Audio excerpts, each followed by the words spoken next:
అమరావతి మీద మాకేమీ రైతుల మీద ప్రేమ పుట్టుక ఎప్పుడు ఉన్నదో రైతుల మీద మాకున్న ప్రేమ. వాళ్ళొచ్చి మేమొచ్చి మీ భూములు ఇవ్వలేకపోతే మరి దౌర్జన్యం చేసి తీసుకుంటున్నారండి. మాకొచ్చి ఏవైతే లేఅవుట్లు అని చెప్పారో, ఆ లేఅవుట్‌లో భూములు పెట్టండి, రండి మా ఊర్లోకి రండి అని చెప్పి వాళ్ళు పిలిస్తే వీళ్ళెళ్లారు. తప్ప కోరుండి వీళ్ళు చూడడానికి ఎళ్ళలే. వాళ్ళు పిలిస్తే వీళ్ళెళ్లారు. వాళ్ళెళ్తే మార్గం మధ్యలో అడ్డుకున్నారు. అది. పిలిచిన వాళ్ళు ఒకరు, అడ్డుకున్న వాళ్ళు ఒకరు.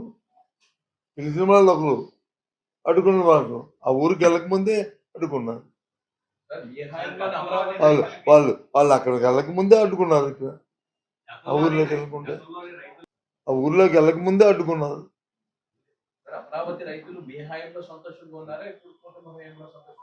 అప్పుడే సంతోషంగా లేరు, ఇప్పుడు సంతోషంగా లేరు. మా హయాంలో లేరు, మీ హయాంలో లేరు. మా హయాంలో వచ్చి వాళ్ళకి ఇస్తారన్న భూములు వచ్చేసరికి ఇచ్చేస్తామంటే అది కాదండి, ఇది కాదండి అన్నారు. మా విధానం వేరు. మేము 3 ప్రాంతాల్లో కట్టడానికి ప్రయత్నం చేశాం. ఈ హయాంలో వచ్చి 50,000 అన్నారు. 50,000కి వాళ్ళు లేఅవుట్ లేదు, ఇవ్వడానికి లేదు, ఏమీ లేదు. మళ్ళీ తిరిగి పైపెచ్చు అవినీతి ఎక్కువైపోతుందని ఇప్పుడు బాధపడుతున్నారు. 2, 3 ప్లాట్స్ ఇస్తున్నారు, రిజిస్ట్రేషన్ చేస్తున్నారు. ఏ ఒక్కటి జరగట్లేదు. ఎవరు మార్చుకున్నారు? ఏంటి జరుగుతున్న అవినీతిని చూడటం మా రాజకీయ పార్టీ మా బాధ్యత.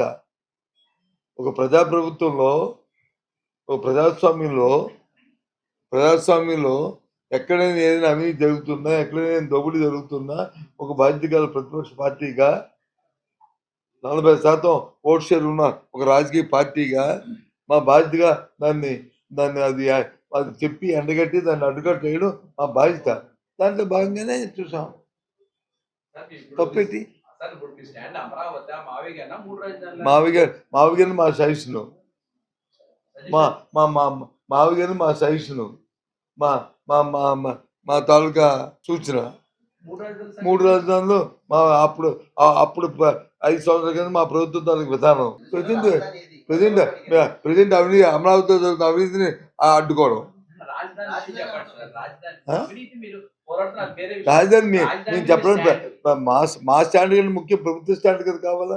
ప్రభుత్వం వచ్చి కట్టి చేస్తే ఎవడు కాదంటాడు? వాళ్ళు దొబ్బులు చేయకుండా దాన్ని చేస్తూ ప్రజలకి మా హామీని చేసుకెళ్తే ఎవడు కాదంటాడు?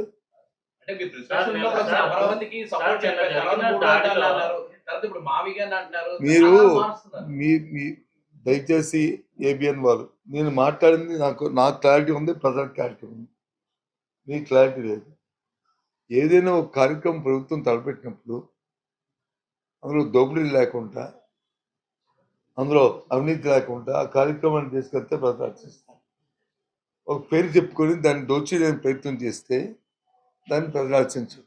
దానికి మేము అడ్డుకట్టేస్తాం. ఒక విషయం చెప్తానండి, దీనికి సంబంధం లేకపోయినా సరే, నిన్న ఎప్పుడో పేపర్లో వచ్చింది, వాస్తవం కాదో నేను భారత రాష్ట్రపతి గారు దీనికి వస్తున్నారు. దేనికి?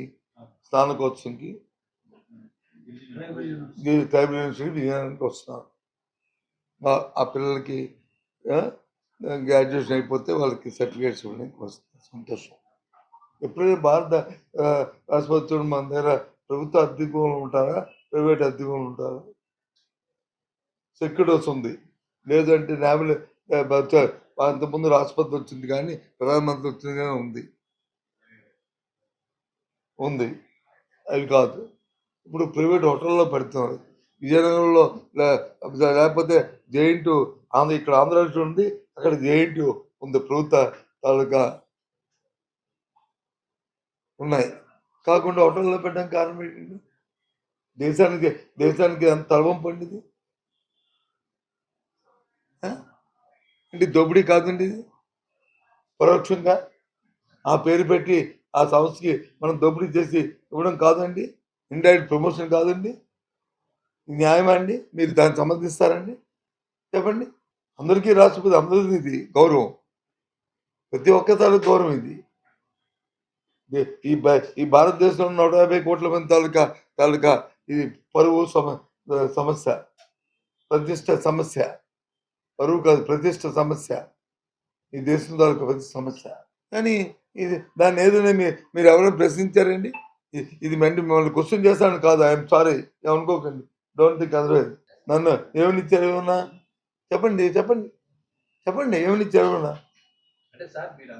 చెప్పండి ఏమనిచ్చారు ఏమన్నా? చెప్పండి. ఆ? రాష్ట్రపతి కార్యాలయం ఏంటండి? రాష్ట్రపతి నేను ఈ దేశంలో వచ్చి పార్లమెంట్ సభ్యుడిగా చేశాను. మనం ఇక్కడ నుంచి సజెషన్ చేస్తే రాష్ట్రపతి కార్యాలయం నుంచి వస్తాయి. ప్రభుత్వంలో ఉందో ఎక్కడైనా సరే, ఎక్కడ నేవల్ యార్డ్ పెట్టుకోవాలా, లేకపోతే సర్క్యూటర్స్ ఇంకా సొంతంగా తయారు చేయాలా? ఇంకా సొంతంగా తయారు చేయాలి. నేవల్ యార్డ్ ఇంతకుముందు భారత ప్రధానులు వచ్చారు, భారత రాష్ట్రపతి వచ్చినప్పుడు, ప్రధాని వచ్చినప్పుడు చేయాలి సెక్యూరిటీ అవన్నీ చూసుకొని. స్నానం కోసం జరిగినప్పుడు ఆంధ్ర యూనివర్సిటీ ఉంది, లేకపోతే జేఎన్టీ ఉంది. నోవల్ రోడ్లకు వచ్చి ఏ రకంగా సెక్యూరిటీ అండి? ఏ రకమైన సెక్యూరిటీ చెప్పండి? ఇది ఎక్కడికి వెళ్తున్నాం మనం? ఏమిటి ఆలోచిస్తున్నాం? ఎవరిని ఉద్ధరించడానికి ఇది? ఇదే భారతదేశ ప్రతిష్ట.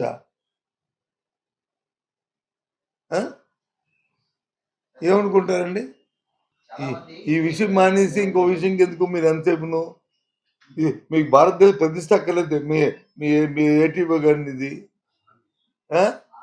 మా టీవీ.